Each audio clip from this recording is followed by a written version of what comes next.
Hello and welcome to this lecture. Today I will discuss with you that how much a drug is dangerous. In America, the government collected a data which they term as data from the drug abuse warning network, and they estimate that drug related medical emergencies in 2011, in which they found that the alcohol related drug emergencies will be the highest in numbers, followed by the use of cocaine, then prescription opiates, then marijuana, then benzodiazepine, which are commonly known for the sleeping pills, then the heroin, then methamphetamine, which is used for stimulant effect, then antidepressants, and then antipsychotic drugs. So they found that the drug related emergencies, among them alcohol, is the commonly you can say that common emergency caused by the use of alcohol, followed by the use of cocaine, then opiates, then marijuana. So you can see that how much dangerous you can see from the statistics, that there are so many issues related with the use of these drugs. And these all drugs that they mention, according to the rank, they have the severe toxicity and it is fatal to life. Okay, when we talk about the drug toxicity, we are going to discuss the another issue. But this time we will going to discuss that these toxicities sometimes are not linked to its toxic effect. Actually, these drugs may lead to the other type of diseases like blood-borne disease, such as HIV, AIDS,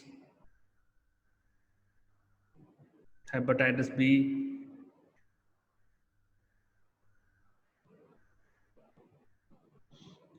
But the question is that what is the relationship between the drug user and blood-borne disease?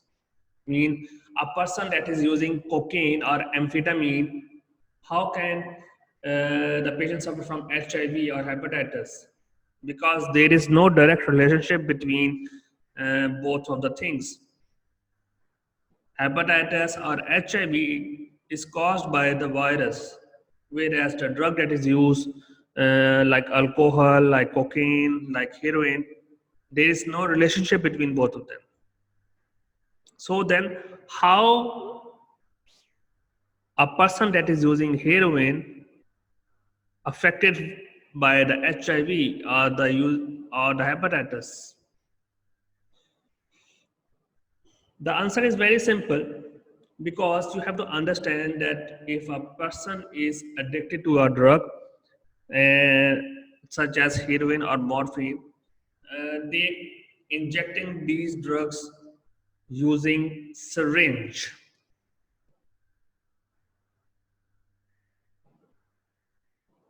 Or needle.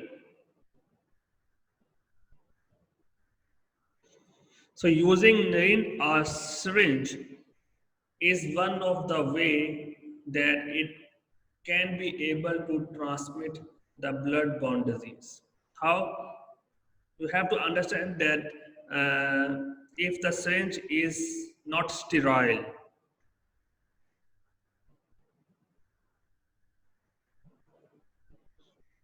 then it can transmit the disease from one person to another person.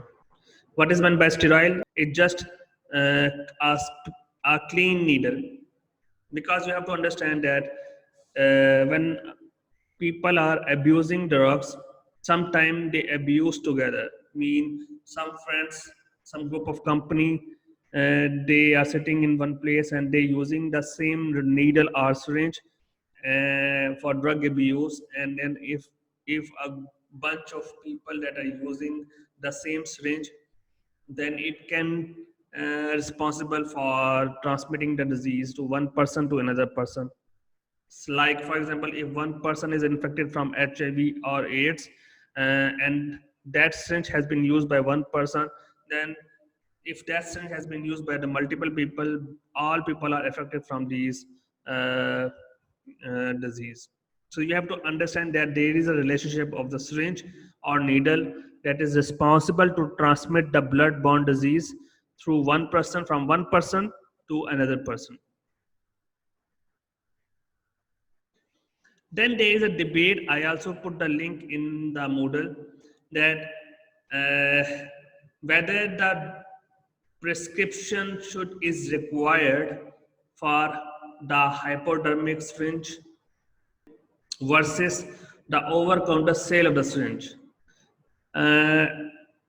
The simple question that is asking whether the syringe must be given only to the people with prescription,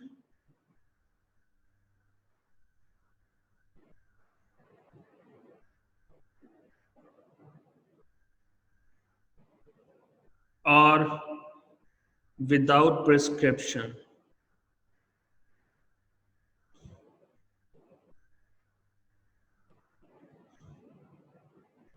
What is meant by with prescription?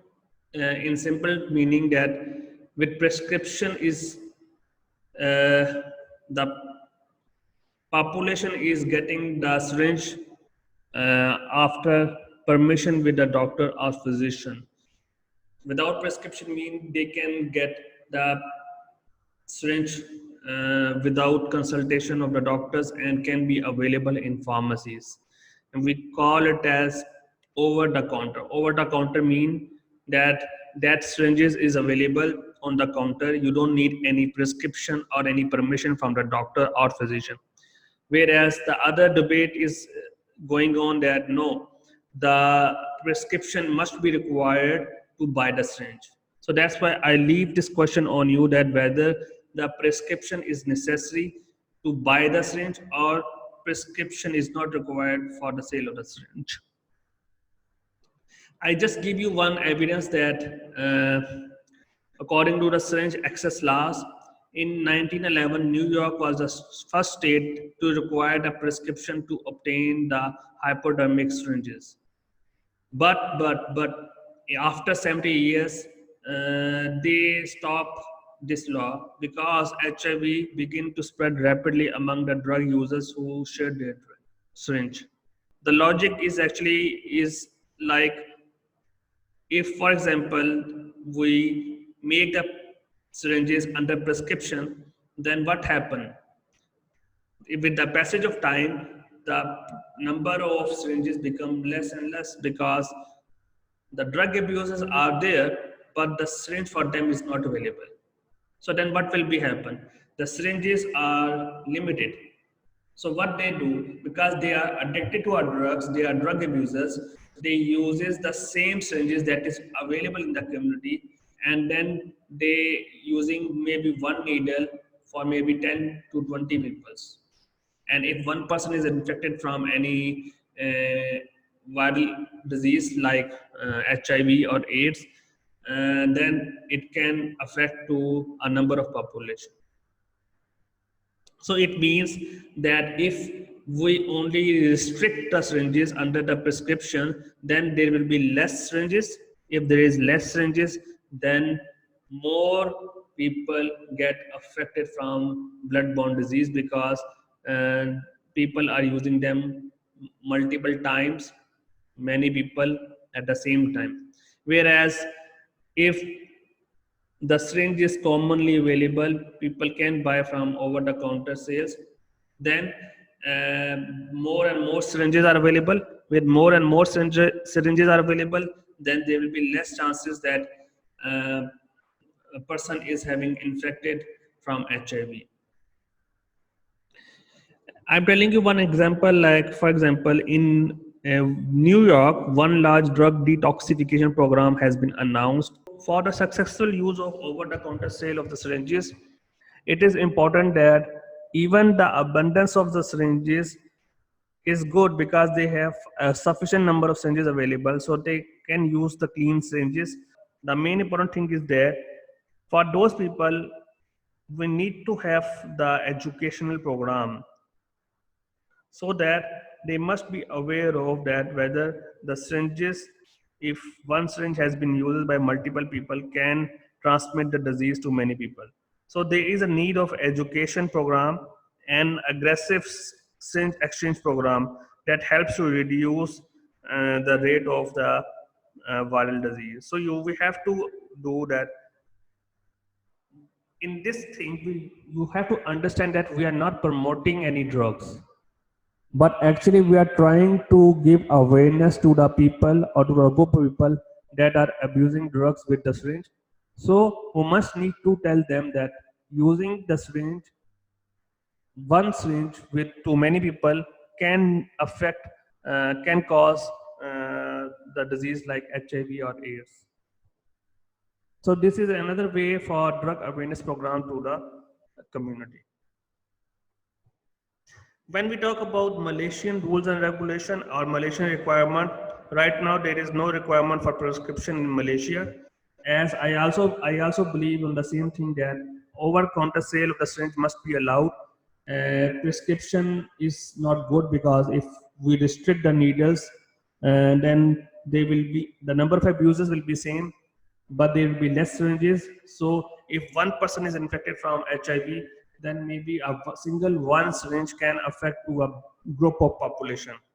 So I also believe that over-counter sale of the syringe must be allowed as in accordance to the rules and regulation in government of Malaysia.